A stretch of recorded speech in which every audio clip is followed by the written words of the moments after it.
Bueno, empecemos con el video introductorio respecto a lo que viene a ser operaciones unitarias, transferencia de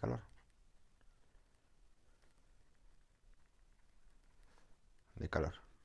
Bien, la transferencia de calor, o en todo caso el flujo de calor, que viene dada por la siguiente ecuación, por la siguiente serie de ecuaciones, que podría ser de esta, podría ser también a su vez de esta otra, o en su defecto HFG. También tenemos una transferencia de calor descrita de esta forma. Otra transferencia de calor cuya ecuación a seguir es la siguiente.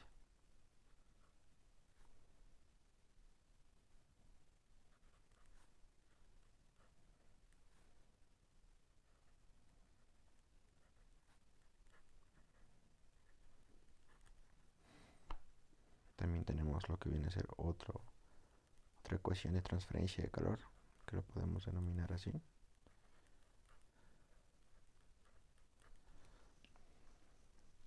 A su vez tenemos un montón de ecuaciones respecto a la transferencia de calor, como por ejemplo esta, dependiendo del flujo y de la dirección, podría ser en coordenadas rectangulares, coordenadas esféricas,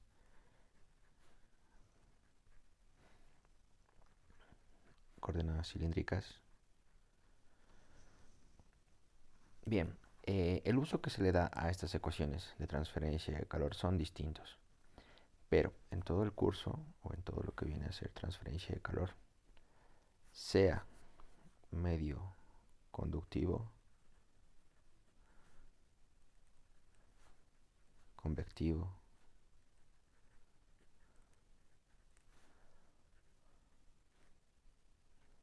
o algo que implique radiación, pues en todos estos aspectos la transferencia de calor se va a desarrollar en estado estacionario. ¿Qué significa que se desarrolla en estado estacionario? Significa que cualquier flujo de calor o cualquier ecuación descrita acá, pues va a ser constante.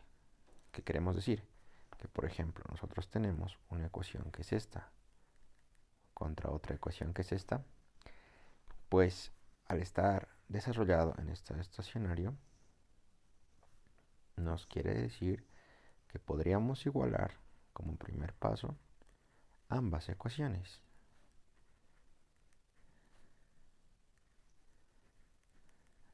¿Y esto de qué nos sirve?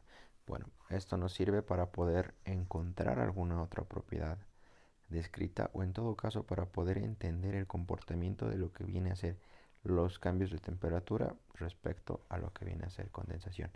Cada una de estas ecuaciones tiene su diferente uso, como por ejemplo esta, la primera, que es descrita para elevaciones de temperatura en estado líquido.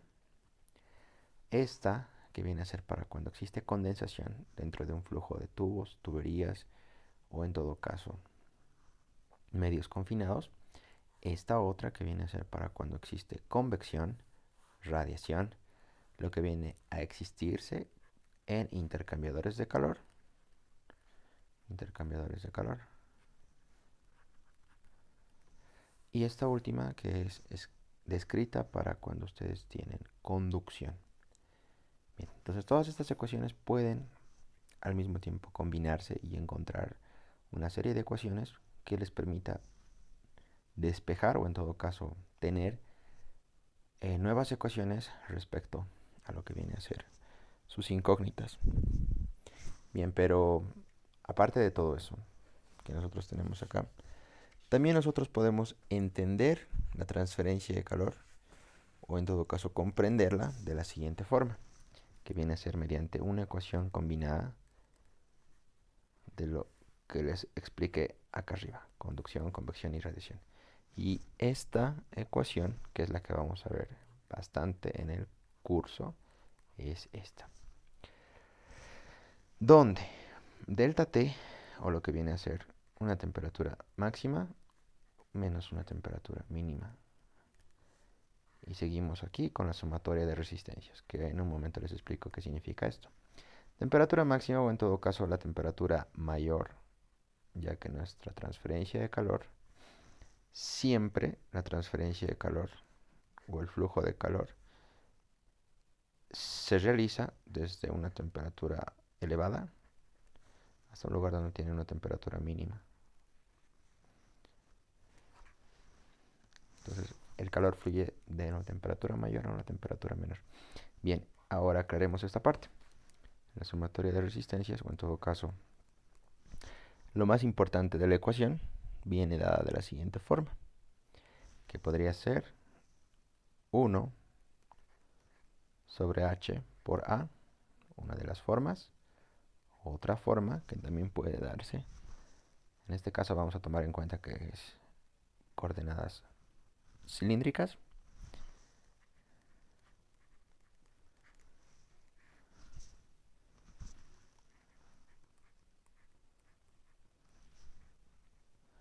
Bien, entonces, ¿qué les quiero decir con esta ecuación? Bueno, todo estamos tomando en coordenadas cilíndricas. Si nosotros quisiéramos tomar en coordenadas rectangulares, pues esta ecuación cambia, ¿sí? Esto es el aporte de la convección, mientras que este otro término es el aporte de la conducción. ¿Y qué significa en todo caso esto? La sumatoria de resistencias, o en todo caso este término, no es nada más que sumar estos valores de las ecuaciones de acá arriba, juntarlas y combinarlas para poder encontrar esta expresión. Bien, entonces, esto sería algo introductorio a lo que viene a ser nuestra materia. Y bien, tenemos otras dos ecuaciones que ya las había escrito más antes.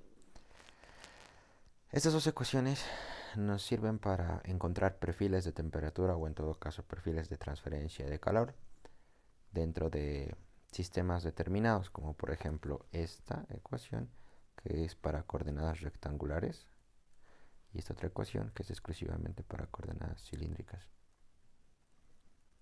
Bien, algo que tienen que entender y es muy importante que todo esto lo entiendan ya que vamos a ver deducción de perfiles de temperatura, es que tanto este término como este término en ambas ecuaciones es cero. ¿Por qué?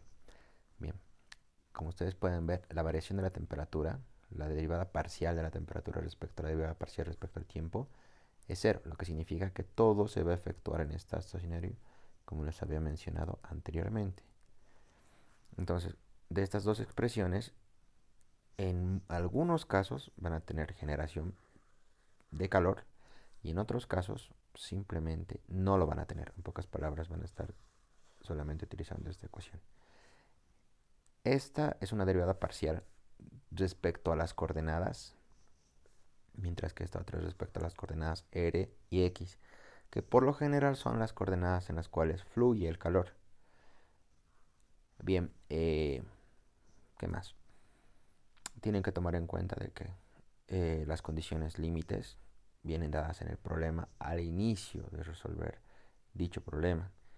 Y por lo general, en la mayoría de los ejercicios, tanto en esta ecuación que la podemos poner 1 y esta otra ecuación que la podemos poner 2, en la mayoría de los ejercicios les pide calcular o en todo caso determinar el perfil de temperatura de un sistema determinado.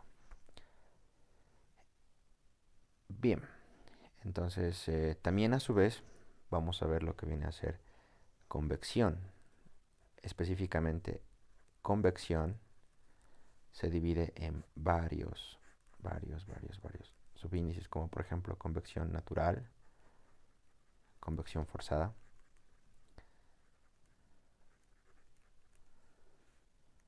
conversión inducida, y bueno, tenemos otros más, ¿no? Y la que más vamos a ver y la que vamos a estudiar para lo que viene a ser el primer parcial es la convección forzada. Bien, entonces para poder entender lo que viene a ser convección de forzada, necesitamos utilizar primeramente esta ecuación, K igual a H por A, diferencial de T. O lo mismo que escribir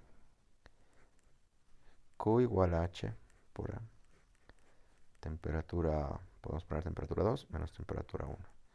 siempre tengan en cuenta que T2 va a ser mayor a T1. Bien, el área va a estar definida, que en el caso de que fuera un cilindro, va a ser pi diámetro por L, o en todo caso, si fuera un rectángulo, va a ser por altura. Bien, esto dependiendo, ¿no? No siempre va a ser lo mismo, pero casi siempre se utiliza o un cilindro o una plataforma rectangular. Bien, en el caso de que fuera un disco, pues cambia, ¿no? Esta es la parte importante, h. Entonces, para poder determinar h, ¿por qué? Porque vamos a tener que determinarlo esto, ya que este h, mediante la convección forzada, se manifiesta de diferentes formas y en función de que h siempre va a estar en función de lo que viene a ser números adimensionales, como por ejemplo null set, Reynolds, Brown.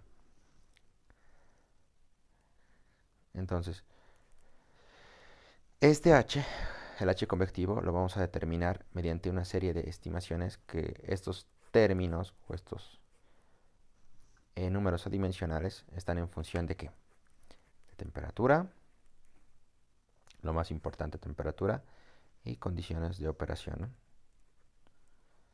Esto vamos a ir viendo a medida que vayamos avanzando para poder determinar el h, y una vez que tenemos el h podemos determinar el flujo de calor o en todo caso alguna de estas temperaturas, que es por lo general lo que pide que calcule la mayoría de los ejercicios. Ahora bien, hay algunos ejercicios en donde determinamos h mediante esto y tenemos una incógnita que viene a ser temperatura y otra incógnita que viene a ser el flujo de calor. Bien, entonces, en ese caso, ¿qué se hace o cómo se procede a resolver? Pues lo primero es, este flujo de calor se puede determinar mediante otra forma. ¿Y cuál es otra forma de determinar el flujo de calor? Pues las primeras ecuaciones que ustedes han podido ver. Entonces, combinando las ecuaciones anteriormente vistas, en esta ecuación podemos encontrar una nueva ecuación donde ya podemos despejar temperatura o alguna otra propiedad que nos pida que calculemos. Bien, por ahora esto es lo más importante que necesitan saber. Vamos a ampliar todo lo que está escrito en todo lo que les he explicado anteriormente y algunas cosas más que tal vez se me han olvidado. Espero les haya servido y bien, eso es todo.